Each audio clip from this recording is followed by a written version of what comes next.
Finding the Voices, talk show by Monica Iguodam. I'm a huge fan of Finding the Voice.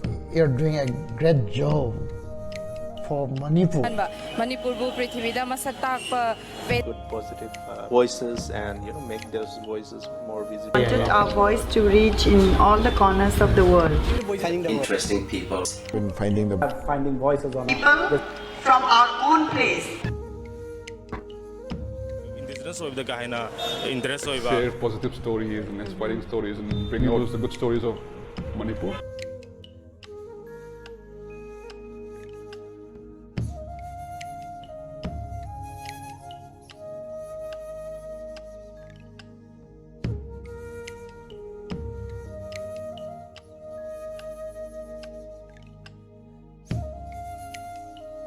Finding the Voices.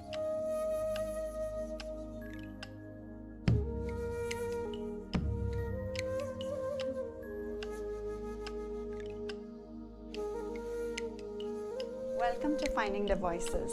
Right now we are in Washington, D.C. and we have Anubha Bhonsle, an award-winning journalist from India and also the author of the book Mother, Where Is My Country? A book which is focused in Manipur, that's where I'm from. So welcome to our show. Thank you very much for having me. It's such a surprise to be talking to you here in Washington. I know. I'm honored to have you in our small little studio. We have seen your work of a series of articles focusing on Manipur. We have seen some of your documentary. We have read your book, and in today's episode we are hoping that we will find a little bit about you and your work, particularly for Manipur. Thank you. Thank you for having me. So to start with, how about if you share a little bit about yourself, your childhood, schooling, career? I'm a journalist. I've been a journalist all my life. I think it's about 18 years now in the profession. I don't think I set out to be a journalist, but I think I was one of those people who didn't know what I wanted to do, who didn't find my calling till very late. I see. What did you think you wanted to become when you were small? I was influenced by a lot of people. I was influenced by my grandmother a lot. She was a doctor in her times. She was a very powerful, spunky woman. She had traveled around the country. She had told me great stories about sort of seeing the country with her sisters. I wanted to do something like that. I wanted to live a life like that. I used to see my father. My father was a man in uniform. I used to look at him with great respect, and I wanted to be something like him. My maternal grandmother used to often talk to me about the fact that I was born in an army hospital, and she saw a lady doctor. And my maternal grandmother often spoke about that lady doctor, and about how she was so upright, she was so confident. Okay. She had everyone under control. Everyone used to listen to her. So like a very strong woman personality. Woman. So I think there were some of these things that were always in my mind when I thought about what I wanted to be. And then journalism happened purely by chance. Okay. But I loved my journey, and I stuck to it. 18 years so far. Yeah. Wow. So how did you get introduced to Manipur, and if you can share a little bit about that? I have to admit, and I got introduced to Manipur purely on journalistic grounds. I got introduced to Sharmila purely on journalistic grounds, and I'm fairly ashamed to say that. So before that, you did not know anything about Manipur? I think, let's say that I knew about Manipur as much as I knew about any state in the Northeast, or even like very less. Very less. Just a name, a little bit about the history, maybe a little bit about its its accession to India, maybe just about that. I don't think I knew more. I don't think I felt a need to know more, and I don't think even in my journalistic work anything came to me that I felt that, oh, I must try to find this more. So it's sad. Let's say it's sad that till about 2005, 2004 end, I knew about Manipur through what was happening in the media. So if Manorama happened, I knew just about that much. Right. And Means what the media yes. what the media is saying, that's what people know, and it is, I think, fair to assume for me that many people are in your shoes, you know, like that they have only that picture of Manipur as seen a little bit by the coverage of the media. Yes, and remember that in 2004 or even prior to that, the coverage was minuscule. Even now. Even now, but at that Right, at that time comparing it was to now far and then, worse. it was very minuscule, and that was not the age of social media or Facebook or any of that.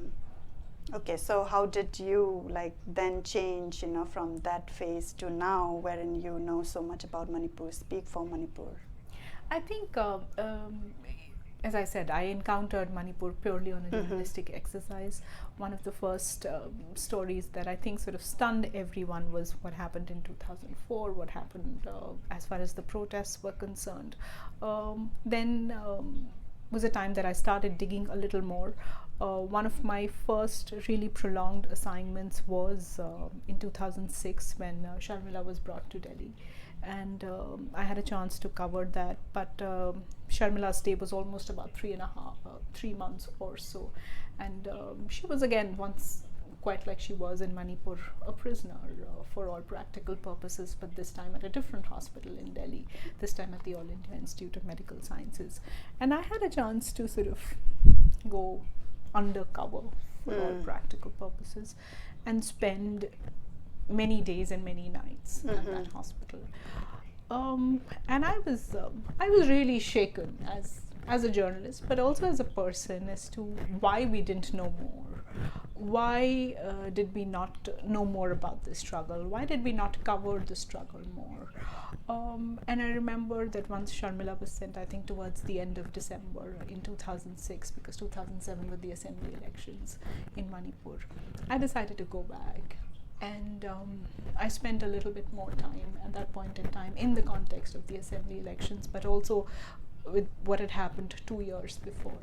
And I think since then my journey didn't stop. So that was the first time you went to Manipur? Yes, 2006 was the first time I went to Manipur, and since then I've been every year.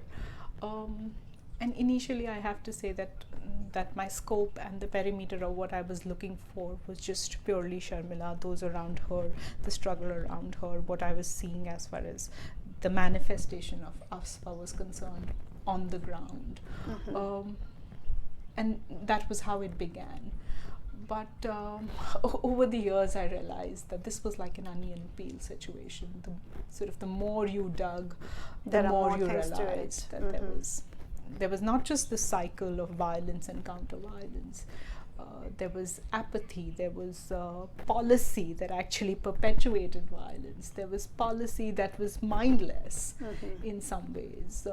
There were insurgent groups that really had beliefs, and there were some who had no beliefs. And I was just purely doing all of this as a journalistic exercise. And it's many years later that when I was talking to friends and family about it, a lot of them felt that there was a body of work that I should try and at least collate together in some form.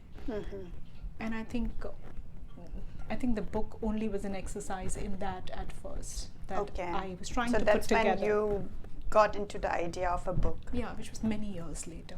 Okay. And I think even when the idea of the book came in, I found that there were so many loopholes in my understanding, and there still are. There still are. So when you started, this is your first book, right? Yeah.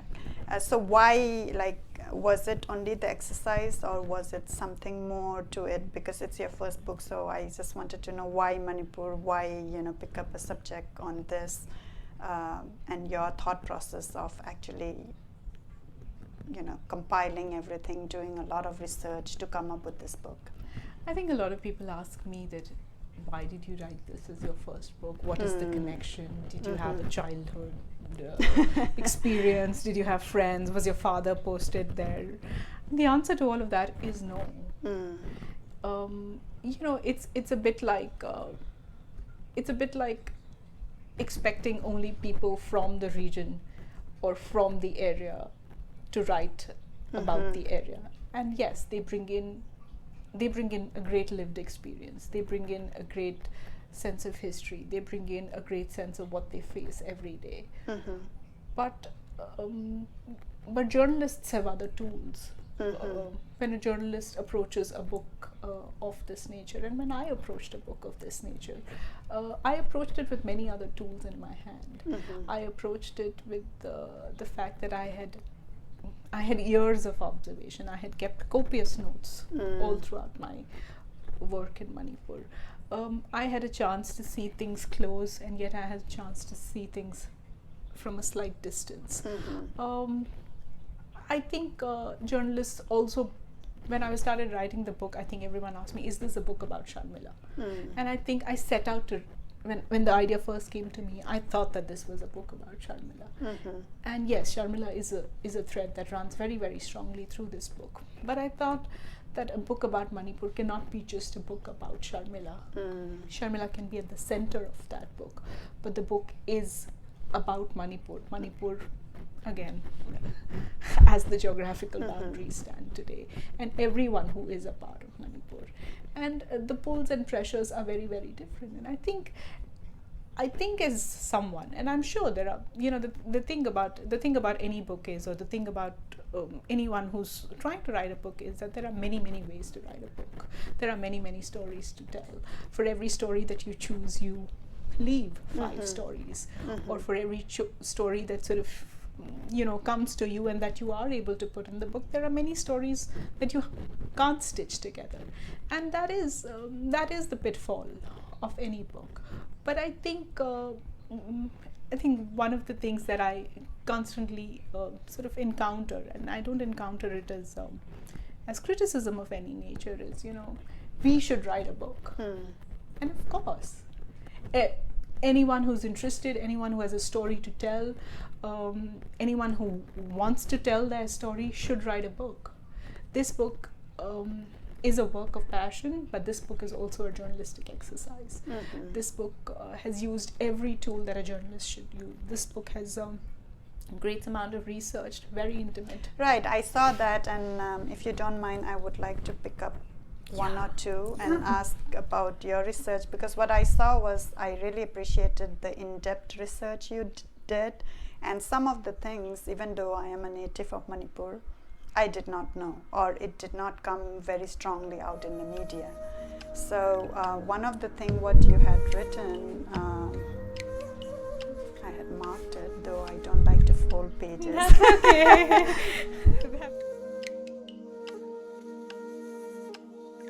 Monica, finding the voices.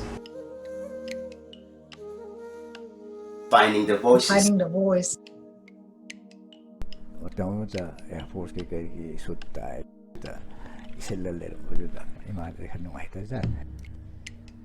I could see my father.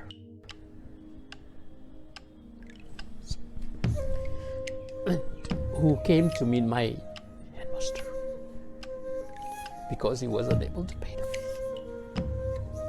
I'm sorry.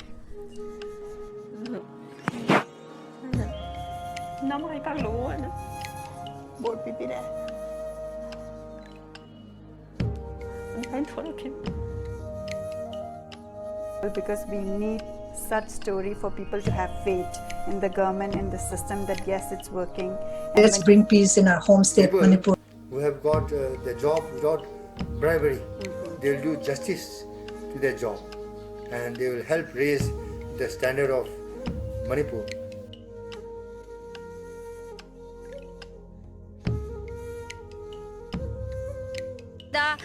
Me machine creado. I adu paraga tingogi.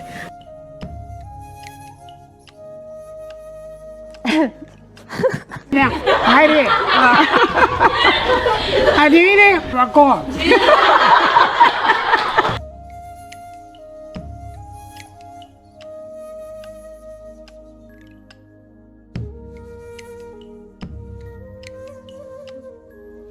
So on page 215, you're referring to Kuman Laima, who is the mother of Manorama. Yes. And I want to quote this sentence.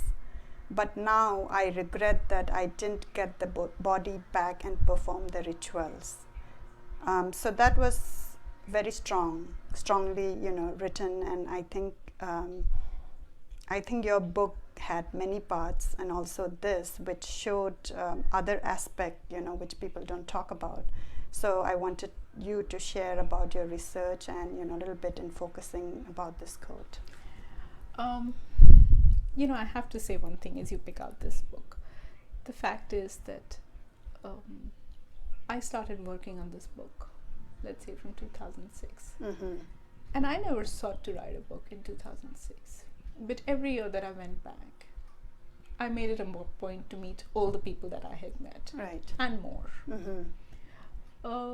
Every time I spoke to them, when someone goes through what she went through, I'm not saying time is a healer, but when you're in a situation of that nature, and when 10 years have passed, you look back at things in a different way.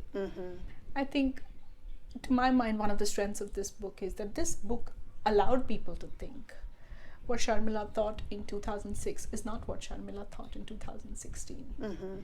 What Kuman Laima thought in 2004 is not what she thought in 2010. And it is through the fact that I went every time, and I decided to just stay there, that I realized and I allowed people to not make their choices, but to reflect back on how things had happened. The day she said this was the year that I went, and I got dropped off of her house, and I saw that there used to be Manorama's photograph on sort of these makeshift tables, and some amount of sort of people would have prayed, or there were signs of something that someone had collected there, and it was like a small makeshift roadside memorial, but it wasn't there that day. I see. And I had seen it for years. I mean, it was like, it was always there. If you passed through that road, it was always there. And one year, it wasn't. And that's the year this conversation happened, because she was told to remove it, and that the person in the area told her that people don't always want to be reminded of death, so remove it, and you want whatever you want to do at home, you have it. And that's when she said it. So I see.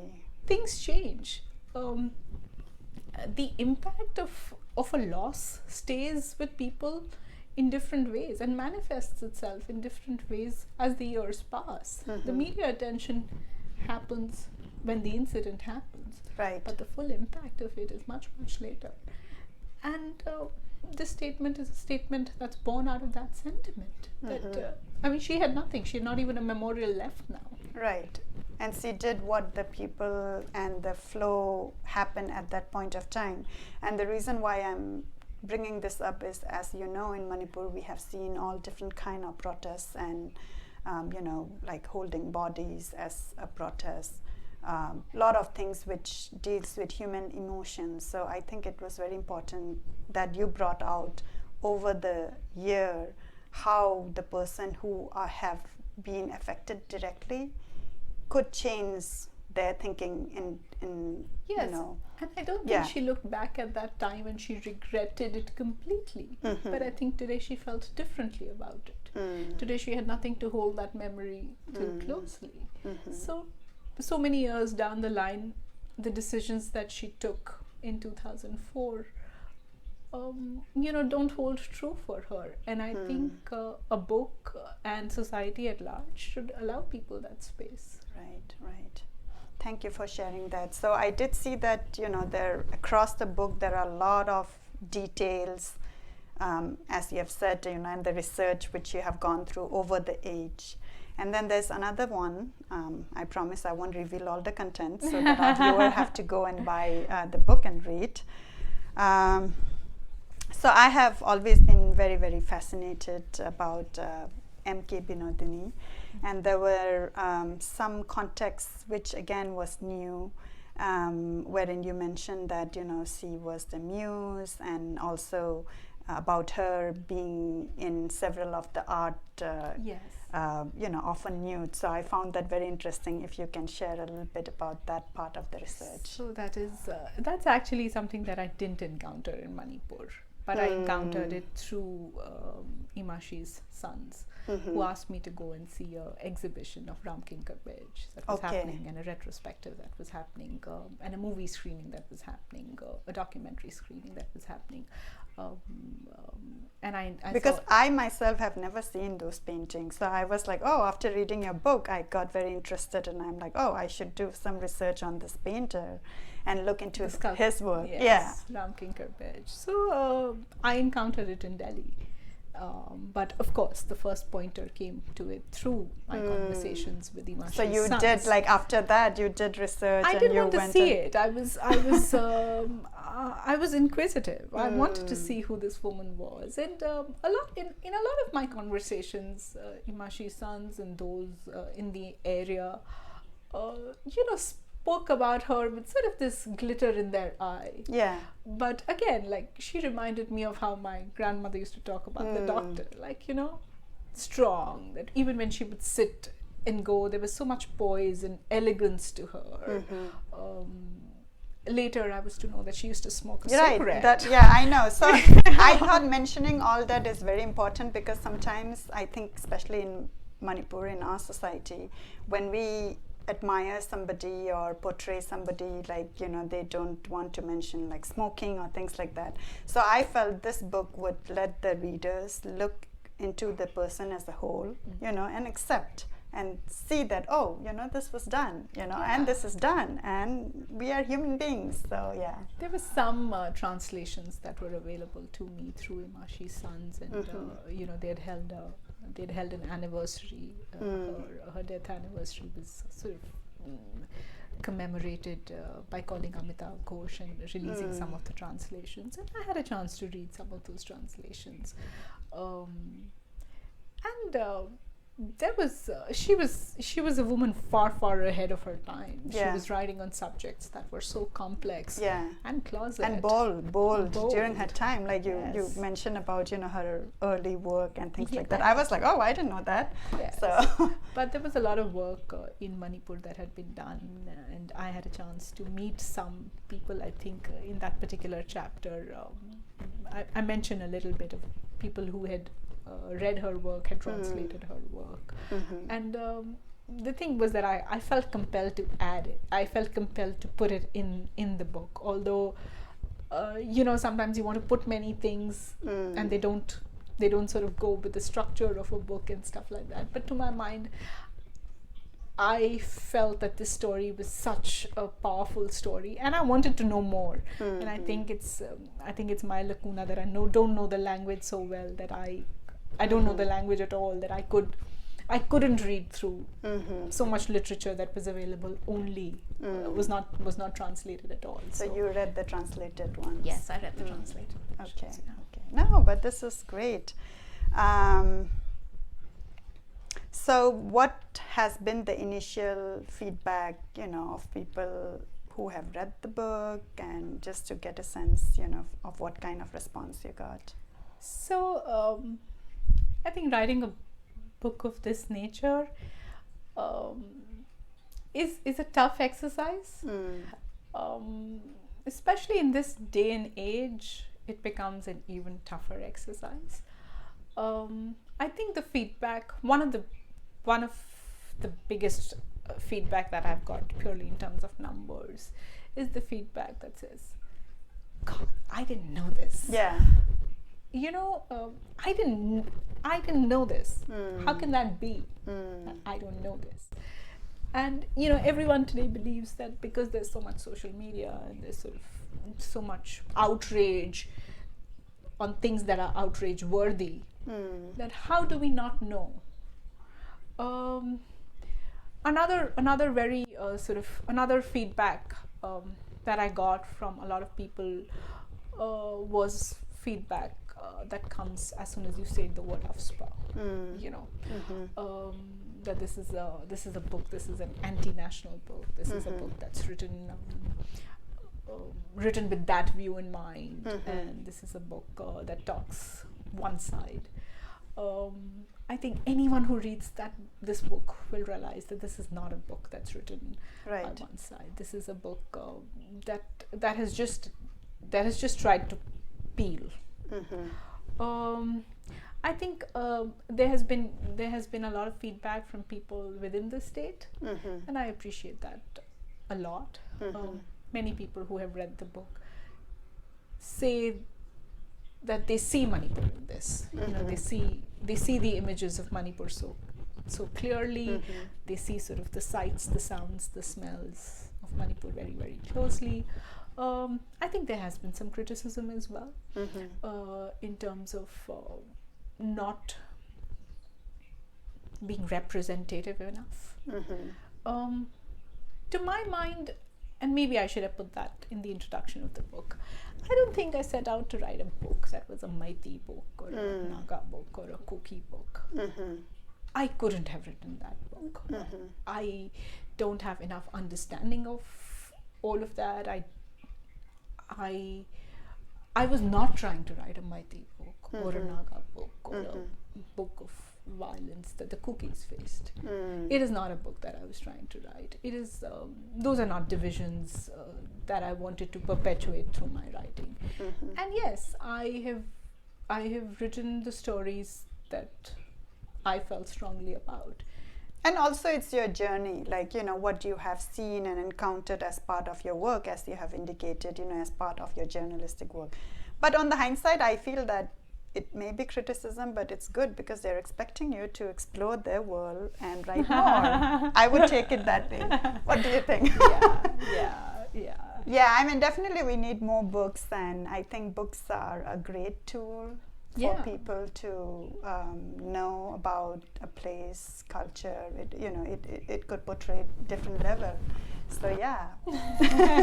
So now you should do more research and look into the other. That's another 10 years.